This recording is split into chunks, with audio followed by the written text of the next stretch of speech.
পুরুলিয়া আদতে সুখা জেলা। প্রত্যেক বছর গরমকালে প্রশাসনের টেনশন বাড়ায় এই পুরুলিয়ার জলকষ্ট। জলের যাতে সমস্যা না হয় তার জন্য 170টি গ্রাম পঞ্চায়েতে গ্রামের জলের ব্যবস্থা এখন থেকেই করে রাখতে চাইছে প্রশাসন। কিভাবে ব্যবস্থা করতে চাইছে ইন্দ্র রয়েছে, ইন্দ্রর সঙ্গে কথা বলবো। একবার ইন্দ্রর কাছ থেকে কথা বলে জানতে চাইবো ঠিক কিভাবে চিহ্নিত করা হয়েছে কোন গ্রামগুলোয় সমস্যা হতে পারে, অর্থাৎ এর আগের মরশুমগুলোয় যেভাবে সমস্যা হয়েছিল সেই কথা ভেবেই কি জেলা প্রশাসন তৎপর? 170টি গ্রাম পঞ্চায়েতের খাবার জলের বন্দোবস্ত কিভাবে করা হচ্ছে, কিভাবে জলের সংকট মেটানো যাবে, বাড়ি বাড়ি খাবার জল পৌঁছানো যাবে, কিভাবে সম্ভব তা? টিউবওয়েল, সোলার পাম্প বসানো হবে।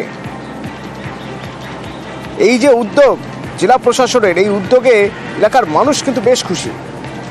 কেমন জল পাচ্ছে? পর্যাপ্ত জল পাচ্ছে। জলের যে কষ্ট, পুরুলিয়া মানে জলের কষ্ট, সেই দিন কি আছে? না, এখন আর সে কষ্ট নেই, এখন খুব ভালো জল পাচ্ছি আমরা। দূর দূরান্ত থেকে জল আনা? হ্যাঁ, না না, সেগুলো কিছু আর করতে হবে। কলে লাইন দিয়ে? হ্যাঁ, কলে লাইন দিয়ে জল এনেছি, মানে এই কিছুদিন আগেও নিতে হতো, এখন না নিলেও চলবে। বাড়িতেই পেয়ে যাচ্ছে? হ্যাঁ, বাড়িতেই পর্যাপ্ত পেয়ে যাচ্ছে। পঞ্চায়েত সমিতি এবং জেলা পরিষদ থেকে ডিপ টিউবওয়েল থেকে শুরু করে সোলার পাম্প থেকে শুরু করে হ্যান্ড পাম্প থেকে শুরু করে বিভিন্ন জায়গাতে বিভিন্ন রকম জলের সমস্যা সমাধান করার চেষ্টা হচ্ছে। যেখানে পাচ্ছে না সেই জায়গাগুলোতে আপনারা কি কি ব্যবস্থা নিচ্ছেন? সোলার পাম্প, ডিপ টিউবওয়েল করা হচ্ছে বিভিন্ন জায়গাতে, জেলা পরিষদ থেকে, পঞ্চায়েত সমিতি থেকেও হচ্ছে। আর পিএইচির যেটা কাজ হয়তো কোথাও একটু স্লো হচ্ছে, কিছু আছে, কিন্তু কাজ হচ্ছে। মোটামুটি জলের যে সমস্যা সেটা আমরা বিভিন্ন দিক থেকে সমস্যা মেটানোর চেষ্টা করা হচ্ছে। দহন জ্বালা এখন থেকে শুরু হয়ে যাচ্ছে, যদিও ভরা বসন্ত, কিন্তু তাপপ্রবাহের সতর্কতা দিচ্ছেন আলিপুর আবহাওয়া দপ্তর।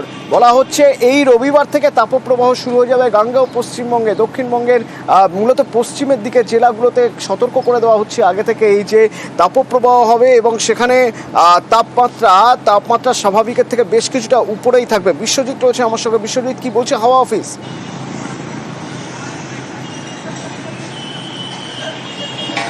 দেখো, এই মাত্র যে আলিপুর আবহাওয়া দপ্তর যে বিবৃতি দিয়েছে তাতে দেখা যাচ্ছে যে 4 জেলায় অন্তত সেই যে হিটওয়েভ অর্থাৎ তাপপ্রবাহের সতর্কতা জারি করা হয়েছে। পশ্চিমের 4 জেলায় এই তাপপ্রবাহ রবিবার হবে, কিন্তু তার আগেই গতকাল রাতে থেকে যে তাপমাত্রা কলকাতাতে, যে তাপমাত্রা আমরা দেখতে পাচ্ছি 2 ডিগ্রি সেলসিয়াস তাপমাত্রা, 2 থেকে 3 ডিগ্রি সেলসিয়াস তাপমাত্রা বেড়ে গেছে কলকাতাতে। আগামী কয়েকদিনে এই তাপমাত্রা আরও কিছুটা বাড়বে। শুধু কলকাতা নয়, দক্ষিণবঙ্গের বিভিন্ন জেলাতে তাপমাত্রা বাড়বে। ইতিমধ্যেই গতকালই 36 ডিগ্রি সেলসিয়াস ছুঁয়ে গেছে বেশ কয়েকটি জেলাতে। বাঁকুড়া, পশ্চিম বর্ধমানের মতো জেলাগুলোতে বাঁকুড়ায় আজ বাঁকুড়ায় 39 ডিগ্রি সেলসিয়াস। বিশ্বজিৎ, বাঁকুড়ায় 39 ডিগ্রি সেলসিয়াস। এখনো গরমকাল পুরোটাই পড়ে রয়েছে। হিসেব বলে এটা বসন্ত। এখনই 39 ডিগ্রি সেলসিয়াস। প্রিয়ব্রত রয়েছেন আমার সঙ্গে সরাসরি বাঁকুড়া থেকে। কি অবস্থা প্রিয়ব্রত? বসন্ততে দাবদাহ জ্বলছে জেলা বাঁকুড়া, এমনটা বলা যায়, কেননা 39 ডিগ্রির আশেপাশে টেম্পারেচার, এবং এই টেম্পারেচার যত দিন যাবে তত বাড়বে, এবং এটা ভেবেই মানুষের কিন্তু চিন্তার ভাঁজ কপাল কিন্তু চওড়া হচ্ছে। এই সবে মার্চ মাসের শুরু, এরপরে এপ্রিল রয়েছে, মে মাস রয়েছে। তুমি জানো বাঁকুড়ার তাপমাত্রা প্রায় 44-45 ডিগ্রির উপরে উঠে যায়, এবং সেই তাপমাত্রাও মনে হচ্ছে এবারে ছাড়িয়ে যাবে, কেননা এর মধ্যেই মার্চের শুরুতেই 39-এর কাছাকাছি। মানুষ গলদঘর্ম হচ্ছেন, মানুষ যারা বেরোচ্ছেন নিতান্তই দরকারে, তারা কিন্তু করার শরীর এমনটা ঢেকে বেরোন সেরকম ঢেকে বেরোচ্ছেন, প্রয়োজন ছাড়া বেরোচ্ছেন না। এখন থেকেই আস্তে আস্তে মানুষ নিজেকে ঘরবন্দি রাখতে শুরু করে দিচ্ছেন। চিকিৎসকরা কি বলছেন? এই গরম পড়ে গেল, এবং এখনই এই বসন্তেই যদি এত গরম পড়ে, এরপরে তো আরো গরমকাল পড়ে রয়েছে, আরো গরম বাড়বে। চিকিৎসকদের বক্তব্য শুনবো একবার, তারা কিভাবে সুস্থ থাকতে বলছেন। অন্যান্য বছরের তুলনায় এটা একটু বিস্ময়কর ব্যাপারই ঘটলো যে হোলির এত আগে থেকে এতটা গরম পড়ে যাওয়া। প্রথম যেটা আমার মনে হয় যে আপনার রাস্তাঘাটে বেরোলেও জল খাওয়াটা একটু পরিমিত, মানে পরিমাণ মতো জল খাওয়া, অ্যাডিকুয়েট জল খাওয়া, সেটা খুব জরুরি হয়ে দাঁড়াবে। ঠান্ডা জিনিসপত্র যদি আপনারা খান, ঠান্ডা শরবত বা ইত্যাদি কিছু, সেগুলো যতটা বরফ কম হয় সেগুলো দেখে খেলে পরে মনে হয় ভালো হবে। আপনারা রাস্তাঘাটে খুব বেরোতে যান, সেরকম যদি টুপি পরে বেরোন, সেটাও খানিকটা আপনাদের রোদ্দুরের তাপ থেকে রক্ষা করতে পারে।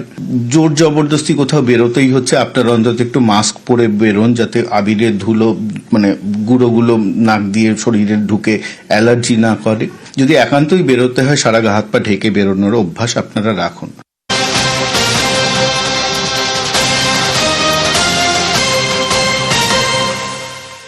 আর এবার নজর রাখতে হচ্ছে হারোয়ার দিকে, কারণ আবাসে কাটমানি মেলেনি, মারধর নেতার। বাংলার বাড়ির উপভোক্তাকে মারধরের অভিযোগ রয়েছে নেতার বিরুদ্ধে।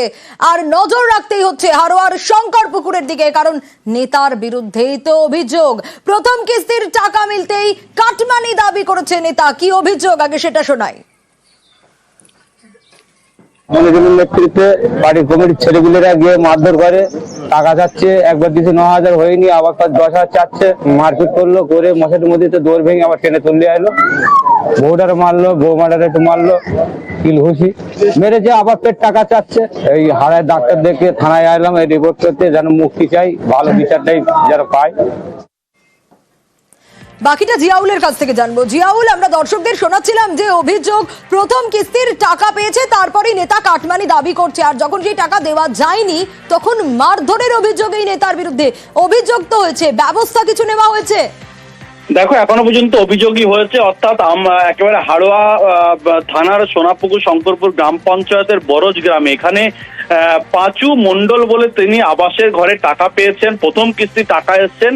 প্রথম কিস্তির টাকা ঢোকার পরেই এলাকার পঞ্চায়েত সদস্য তার কাছে গিয়ে এবং তার সাঙ্গপাঙ্গরা গিয়ে বলে যে তাকে 10,000 টাকা কাটমানি দিতে হবে। এর আগে তিনি 9,000 9,500 টাকা দিয়েছেন, কিন্তু আবার টাকা তারা দাবি করছেন। কেন টাকা দাবি করছেন এবং তারা না দিলে তাকে মারধর করা হয়েছে, তার বাড়ি গিয়ে ভাঙচুর করা হয়েছে। ইতিমধ্যে তার বাড়ি কিন্তু ভাঙচুর, অর্থাৎ একেবারে ভাঙাচোরা বাড়ি, সেই বাড়িতে গিয়েও ভাঙচুর করা হয় এবং শুধুমাত্র কাটমানির টাকা দিতে হবে, না দিলে এলাকায় যেমন থাকা যাবে না, এলাকার টাকা দিতে হবে, না দিলে তার বাড়ি ভাঙচুর করা হবে। কাটমানি দাবি, মারধরের যেসব অভিযোগ, সেসব অভিযোগ তো নেতা অস্বীকার করছে, বলছে চক্রান্ত করে তাকে ফাঁসানো হচ্ছে, পাল্টা দাবি করছেন তিনি। একদম, দেখো, মনিরুল মোল্লা অর্থাৎ এই সোনাপুকুর শঙ্করপুর গ্রাম পঞ্চায়েতের তিনি পঞ্চায়েত সদস্য। তার দাবি তিনি কোনো জায়গায় কারোর কাছে টাকা চাননি এবং তার যারা তার হয়ে কেউ টাকাও চাইতে যাননি। কিন্তু তিনি এটা স্বীকার করেছেন তিনি কারোর কাছে কাটমানি না চাইলেও যদি তার কাছে স্বইচ্ছায় কেউ টাকা দেয় তিনি সেটা স্বইচ্ছায় গ্রহণ। যদি কেউ টাকা দেয়, কাটমানি তিনি চাননি। দেখি তিনি কি বলছেন, সঙ্গে থাকো জিয়াউল। এরকম কোনো ঘটনা ঘটেছে আমি জানি না, আমি শুনলাম যে এরকম একটা ঘটনা ঘটেছে, সঠিক আমি জানি না। আমি তো 1 টাকা চাইনি, কেউ যদি ভালোবেসে 2 টাকা দেয় সেইটাই ঠিক। আর খুশি করে যদি কিছু দেয় তাহলে নিতে পারো। জিয়াউল, এখনো পর্যন্ত ব্যবস্থা কিছু নেওয়া হয়নি তুমি যেমনটা বলছিলে, কিন্তু তদন্তে কি উঠে আসছে? একদম, দেখো, তদন্তে অর্থাৎ এই মনিরুল মোল্লা তিনি টাকা চেয়েছেন এবং তিনি টাকা চাওয়ার পরে ফলে এটা তার যেটা বক্তব্য, তিনি টাকা চাইলেও যেটা স্বইচ্ছায় তাকে দেয় সেইটা তিনি নেন। ইতিমধ্যেই কিন্তু থানায় অভিযোগ দায়ের হয়েছে। অভিযোগের ভিতরে শাসক দলের পক্ষ থেকে বলা হচ্ছে, তৃণমূলের পক্ষ থেকে বলা হচ্ছে যে সবটাই চক্রান্ত করা হচ্ছে। বিজেপি, সিপিএম, আইএসএফ চক্রান্ত করে শাসক দলকে কালিমালিপ্ত করার জন্য এই ধরনের অভিযোগ করেছেন এবং একজন প্রাক্তন পঞ্চায়েত সদস্য যে এর আগে এই এলাকায় পঞ্চায়েত সদস্য ছিলেন, তার ইন্ধনেও এই অভিযুক্তরা অর্থাৎ যারা মারধর খেয়েছে তারা নাকি গিয়ে থানায় অভিযোগ করেছেন। সবটাই ইতিমধ্যে থানায় লিখিত অভিযোগ দায়ের হয়েছে। অভিযোগের ভিত্তিতে পুলিশ তদন্ত শুরু করেছে।